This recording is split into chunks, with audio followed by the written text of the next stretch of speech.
মৃত্যুর পরে কঠিন আযাব অপেক্ষা করছে যারা মিথ্যা কথা বলে। আল্লাহ রাসূল সাল্লাল্লাহু আলাইহি ওয়াসাল্লাম প্রায় সময় সাহাবায়ে কেরামকে জিজ্ঞেস করতেন, হাল রাআ আহাদুম মিনকুম মিন রুয়া, তোমাদের কেউ কি স্বপ্নে কোনো কিছু তোমরা দেখেছো? সাহাবায়ে কেরাম যখন বলতেন তাদের স্বপ্নের কথা, আল্লাহ রাসূল সাল্লাল্লাহু আলাইহি ওয়াসাল্লাম সেটা ব্যাখ্যা করতেন।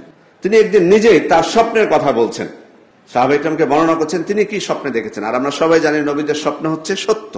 তিনি বলছেন, আতানিয়াল লাইলা আতিয়ান, রাত্রে আমার কাছে দুইজন আগন্তুক আসলেন, ওয়াইন্নাহুমা তাআসানি ওয়াইন্নাহুমা ক্বালা লি ইনতালিক, তারা আমাকে উঠালেন, এসে এটা আমাকে বললেন যে চলুন আমাদের সাথে।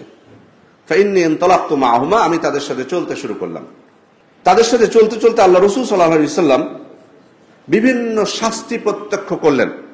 তার মধ্যে একটির কথা তিনি বলছেন, ফাআতাইনা আলা রাজুলিন মুস্তালকিল লিকাফা, এক ব্যক্তিকে দেখলাম তিনি চিত হয়ে শুয়ে আছেন।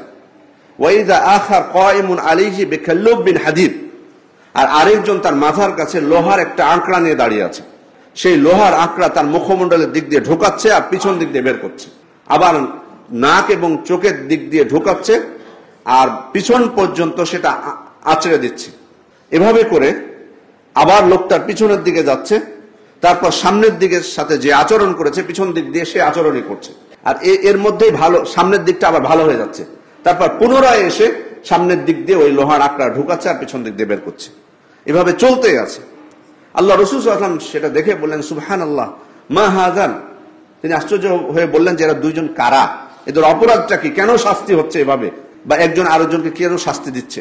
সবকিছু প্রত্যক্ষ করার পর ফেরেশতা তাকে ব্যাখ্যা দিলেন।